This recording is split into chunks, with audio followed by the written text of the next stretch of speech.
तर निवडणूक कामाचं नियोजन करताना प्रशासकीय यंत्रणेचा किती गोंधळ उडालाय याचा संतापजनक नमुना छत्रपती संभाजीनगरमध्ये समोर आला।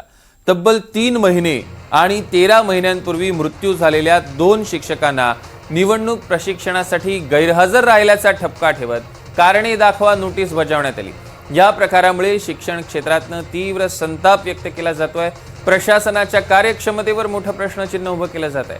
पैठण तालुक्यातील संभाजी काडेले यांचं 3 महिन्यापूर्वी निधन झालं। दुसरे शिक्षक राजेश बसवे यांचं 13 महिन्यांपूर्वी निधन झालं आणि ती माहिती खरं तर अपडेट करणं आवश्यक होतं, मात्र दोघांची नावं निवडणूक ड्यूटीच्या यादीत तशीच ठेवली।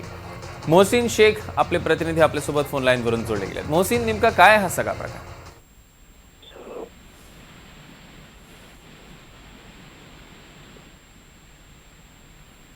मोहसिन, माझा आवाज तुमच्यापर्यंत पोहोचतोय?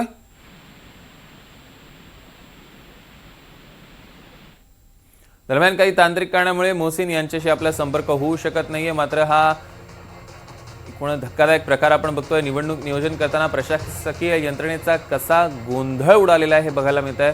त्यांना फक्त कामाचे आदेशच दिले नाही, ते प्रशिक्षणाला उपस्थित न राहिल्यानं त्यांच्यावर कारवाईचा बडगा उगारण्याची तयारी सुद्धा प्रशासन करून बसलेलं आहे। म्हणजे मृत शिक्षकांना कारणे दाखवा नोटीस बजावण्यात आलेली आहे। खरं तर नियमानुसार निवडणूक प्रक्रियेपूर्वीच कर्मचाऱ्यांची ही माहिती अपडेट करणं अत्यंत आवश्यक असतं, मात्र या दोन्ही मृत शिक्षकांची नावं निवडणूक ड्यूटीवरच्या यादीत तशीच ठेवली।